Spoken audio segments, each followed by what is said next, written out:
From the Chicago Sun-Times newsroom, I'm Natasha Korecki, and this is Off Message, our weekly political talk show. We have a new governor. Are you ready for a new direction? What did Bruce Rauner do right? I think he did two things. The main one is he spent a boatload of money. That made a huge difference. And the other thing, which we criticized him for, but it worked, he surfed right on the surface. You know, he had a lot of talking points, big ideas, not a lot of specifics at all. And the combination, I think, of people wanting change and overwhelmed the notion they didn't have a lot of detail, and people were really probably not that interested in all the detail. They just kind of wanted somebody with fresh face. How much of this was we saw a Republican wave across the nation? How much of it was that wave impacting Illinois, and how much was it the Rauner campaign, the Rauner troops, and getting them out?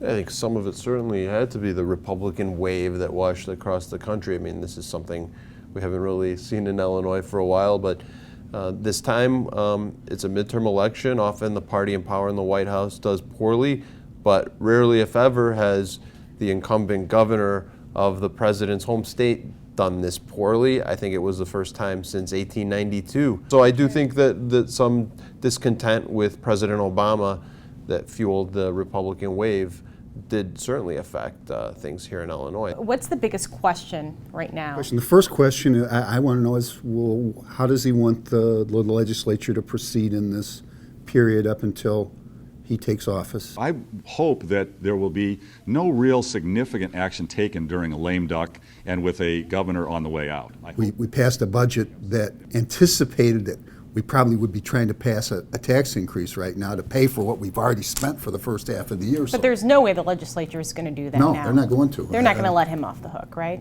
I mean, they're going to put this on his lap.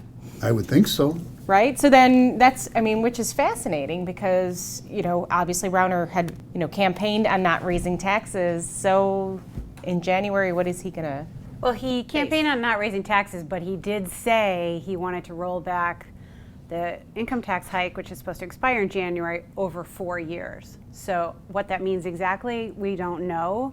But he clearly, made noise about needing some level of that revenue over the next couple of years. So it sunsets in January, back to 3.75%. If he wants to roll it back slowly, that means he's going to have to ask for an increase. Exactly. Right? As Mark said, they passed a budget we're almost halfway into the fiscal year. They don't have enough money for the other half of the fiscal year. And all the reforms that he talked about, pro-growth and workers' compensation reform, et cetera, that are supposed to fill the state coffers with revenue, aren't going to happen, in the next 2 months. And how well is he going to work with Mike Madigan and John Cullerton? There's a good possibility that he will work well with them at some point. I think that some people have made the case that Mike Madigan prefers to have a governor of the Republican Party. He made some deals in the past with Republican governors. He's been in there through Republican and Democratic governors, and I think they have more ideological similarities than some people even think on certain issues. Rauner's been blasting Madigan.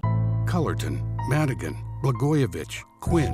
100 years of failure is enough. Doesn't Mike Madigan have a pretty long memory? Mike Madigan's goal is to keep his majority and stay in power. To do that, in one election, he even ran commercials for a Democratic candidate against himself, saying this person supported Madigan.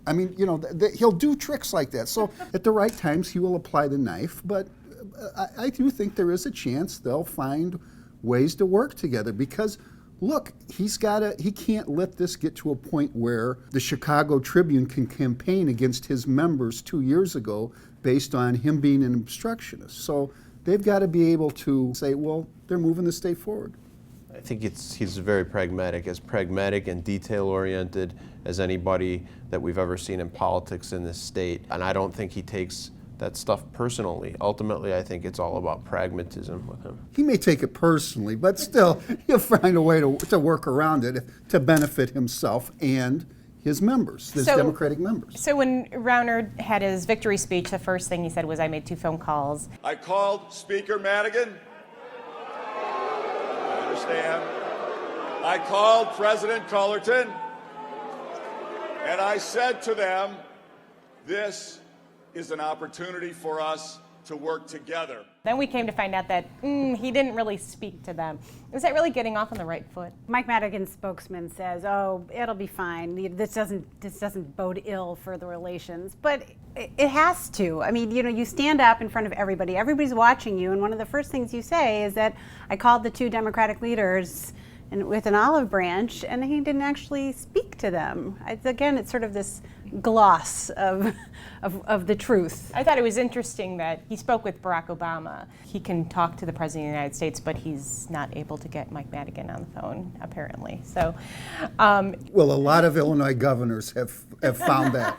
let's do a quick shotgun round of what were the big surprises for you on election night? I figured the Republicans would sweep in general across the country and probably in Illinois. I didn't realize the level, the depth of it. That personally was a surprise for me. Okay, Dan. I'll say the least surprising thing was that Madigan maintained his veto-proof majority in the House, and the Democrats maintained their veto-proof majority in the Senate, because Madigan somehow bucks these trends with, again, the attention to detail in all these races across the state, supporting the incumbents that he needs to support, going after and picking off people that he can get rid of.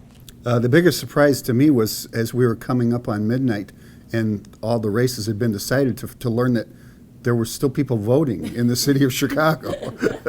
I bet in a closer election that would have caused a lot of concern. Yeah, right. I mean, We can talk about that more later. Right, there was a split screen of, Rauner up there giving his victory speech, and then lines of people still waiting to vote. We're going to have to get that straightened out before the mayoral election, don't you think? What I did think was sad, though, when they showed those images of people still voting in Chicago at Rauner's campaign headquarters, apparently some of Rauner's supporters actually booed those images. Like, why are they letting them still vote? Like, this is part of some Chicago Democratic, nefarious plot to steal the election. It look that way to people, and that's why you can't let things get that screwed up. But why did they get screwed up? In many cases, it was because of these robocalls, which, again, we can't blame on any specific person yet, and perhaps Anita Alvarez or the feds ultimately can get to the bottom of it. But there were situations where election judges didn't show up. They were misled into thinking that they had to go through more training by these robocalls. And I would say that was my biggest surprise, was that incident and the pushback from the Chicago Board of Elections. I mean, they were stunned by this. They said that they've seen all kinds of stuff over the years, and to have that many election judges not show up, they have to break down a door to get into one of the polling places. It was quite the mess. Let's quickly, just one more issue. The Democrats lost nationally. Minimum wage was the victor, including in Illinois. This is not a good issue for Bruce Rauner. So how does he deal with this moving forward? This is one of the things Quinn said when he conceded, that he was going to fight before he steps down to get it passed. I really look forward to working with the legislature and the time I have left as governor to get that job done. I think it's an important mission for all of us to do right by people who work hard, who work 40 hours a week, who do everything according to the rules. They shouldn't have to live in poverty. So that's a cause worth fighting for. I'm going to fight for that, and I'll see you soon. I mean, that would probably be the best thing for Bruce Rauner, right? I mean, he gets it out of the way, then he doesn't have to deal with it. He won't like it, but certainly Quinn wants that to be his legacy, and he's going to fight really hard. The real Bruce Rauner will have to make himself apparent at some point. A lot of people are for it, but I do question how effective an issue that was for the Democrats, again, when turnout is down, particularly in their bedrock areas in the city and the Cook suburbs. How effective was that in getting out the vote for their candidate? Not very effective. In some areas that are hit the hardest by this economy, you have people that aren't even employed, really high unemployment. They want to get a job before they worry about how much they're going to get paid. And on the other hand, you have other people that make a lot more than the minimum wage, but may still be struggling or may have wage stagnation. So did it really resonate with that many people? So Mark, does he not touch it? Does he try to increase it? I do think he did sort of land in a place that he's comfortable in on the minimum wage, which is if we can get this done, then I'll try to increase the minimum wage. It would be good for him politically to be able to say that he's accomplished that. So if he can get some of these things he wants, I think he'll go for a minimum wage increase. All right, well, let's wrap up with quotes of the week. Kate, why don't we start with you? My favorite was what I consider one of the less gracious quotes of election night, which is from Chip Englander, who's Rauner's campaign manager. This is as the returns were pushing Rauner over the line. He says, "We're kicking ass and taking names. Better to be us than them." Dan, what do you got?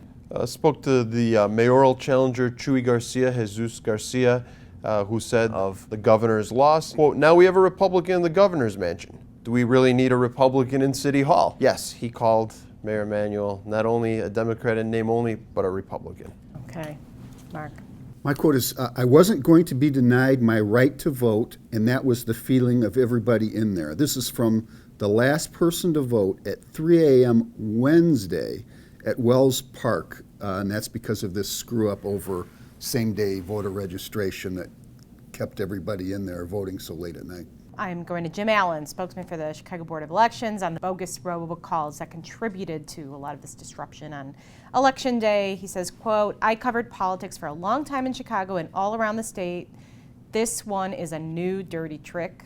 Whether by design or by idiocy, this is malicious." With that, thank you very much for joining us this week on Off Message, and we will see you next week.